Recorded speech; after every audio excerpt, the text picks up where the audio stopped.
Baik, Assalamualaikum warahmatullahi wabarakatuh. Shalom, Om Swastiastu, Namo Buddhaya, salam kebajikan, dan salam sejahtera untuk kita semua. Baik, di sini saya akan mempresentasikan hasil review dari sebuah jurnal yang berjudul Synthesis and Characterization of Environmental Friendly Membranes from Styrofoam Based with Biochar Addition. Saat ini, styrofoam banyak digunakan oleh masyarakat untuk berbagai keperluan seperti kemasan, bahan kerajinan, dekorasi, dan bahan bangunan, dan sebagainya. Di Indonesia, penggunaan styrofoam sebagai wadah makanan makin menjamur karena barang ini sangat mudah ditemukan di mana-mana. Environmental Protection Agency mengatakan styrofoam merupakan penghasil limbah berbahaya kelima di dunia.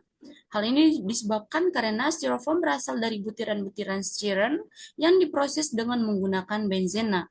Benzena inilah yang termasuk zat-zat yang dapat menimbulkan banyak penyakit. Pembuatan membran merupakan salah satu cara untuk mengurangi solusi styrofoam. Membran adalah lapisan yang sangat tipis yang bertindak sebagai penghalang bagi spesies tertentu dan berada di dua fase, cairan fase umpan dan fase permeat. Membran polimer terkenal rapuh karena karakteristik fisiknya yang di bawah standar. Solusi untuk masalah ini dapat ditemukan dengan memasukkan campuran. Strategi ini meningkatkan karakteristik fisik polimer dan melindungi membran dari kerusakan dan membengkakan yang disebabkan oleh gas.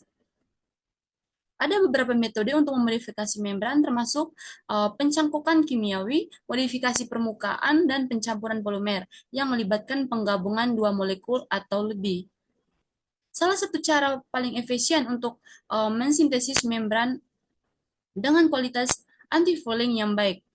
Selanjutnya, biochar adalah bahan organik yang diproduksi melalui pirolisis bahan baku berbasis karbon, biomasa, dan bisa digambarkan sebagai pembenah tanah.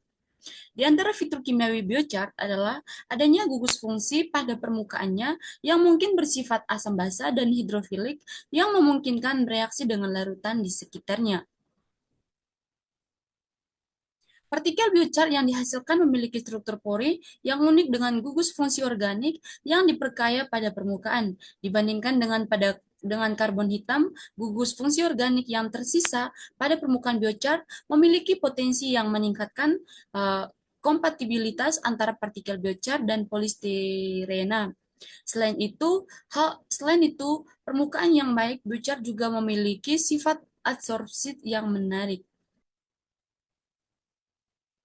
Selanjutnya, modifikasi membran. Modifikasi membran dalam penelitian ini dilakukan dengan mencampurkan polimer polystyren yang berasal dari limbah styrofoam dan dicampurkan dengan biochar yang digunakan sebagai aditif pada membran PS atau polystyren menggunakan pelarut DMV N,N-dimethyl-formamide atau DMV merupakan sebagai organik dengan rumus kimia CH3 2NCHO yang larut dalam diethil ether, aseton, benzena, dan kloroform.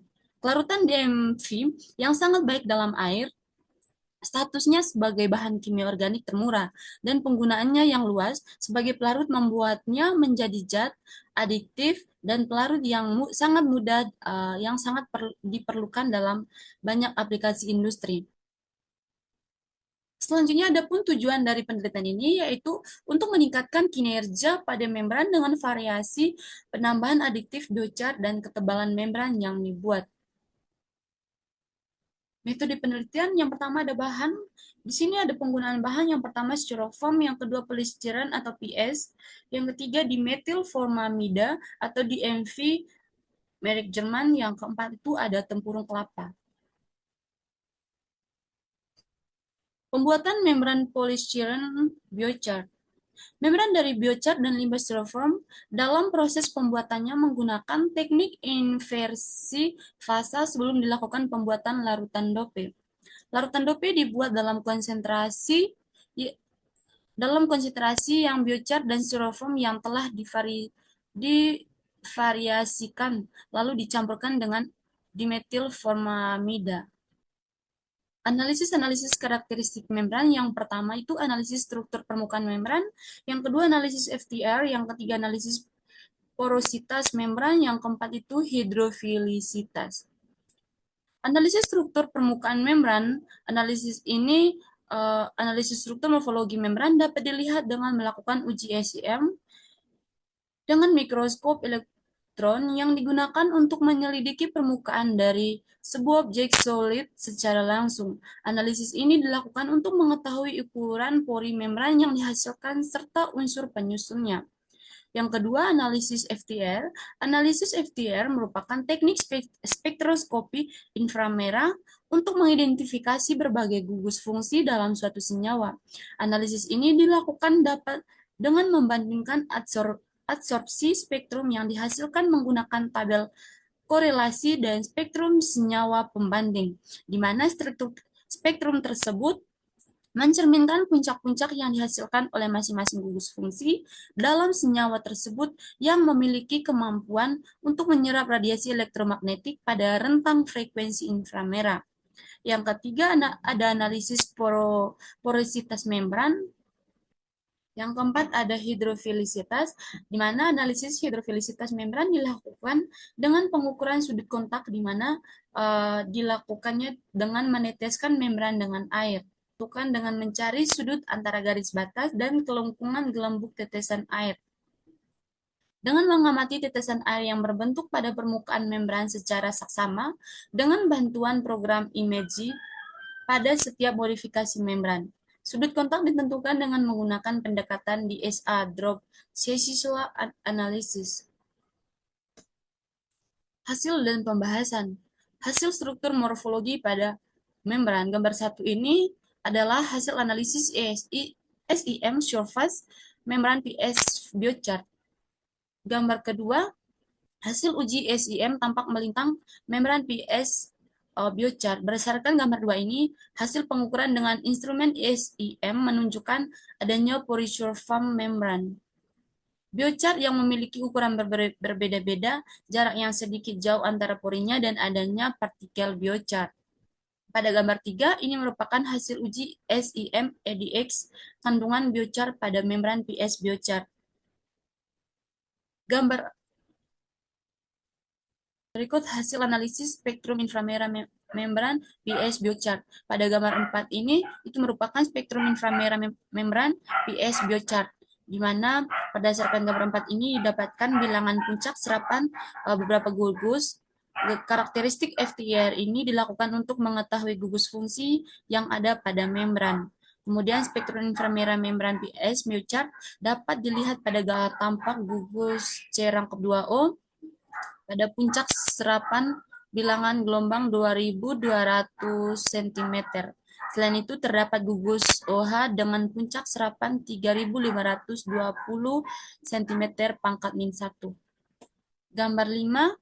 Gambar 5 ini merupakan grafik hubungan antara konsentrasi biochar dan ketebalan membran dengan porositas membran PS biochar.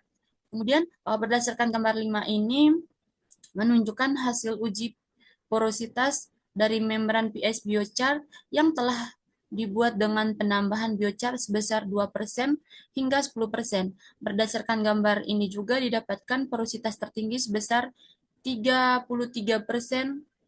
dan porositas terendahnya itu sebesar 18%. Itu dikarenakan adanya perbedaan ukuran pori yang ada dari setiap membran. Sedangkan gambar 6 ini menunjukkan hasil uji porositas dari membran PS biochar yang telah dibuat dengan penambahan biochar sebesar 2% hingga 10% dan ketebalan cetakan 0,13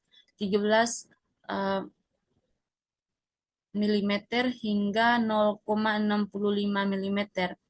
Membran PS yang dibuat memiliki sifat hidrofilik karena memiliki nilai kontak angle kurang dari 90 derajat, yang berarti membran yang dibuat itu dapat menyerap partikel H2O yang terkandung bahan yang melewati membran tersebut. Hal ini dikarenakan sifat hidrofilik membran yaitu kecenderungan permukaan untuk membasahi atau membentuk lapisan hidrasi tipis di atas permukaan membran.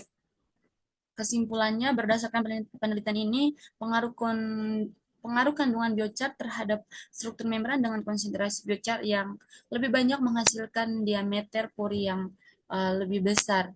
Pada hasil analisis yang lebih banyak menghasilkan diameter pori yang lebih besar pada hasil analisis porositas dan sudut kontak pada membran PS biochar didapatkan rasio konsentrasi dan ketebalan terbaik untuk pembuatan membran yaitu 2:24, ketebalannya itu 0,13 mm dengan nilai sudut kontak sebesar 79 derajat, yang berarti membran bersifat hidrofilik dibuktikan dengan ukuran sudut kontak kurang dari 90 derajat dan porositas 33%.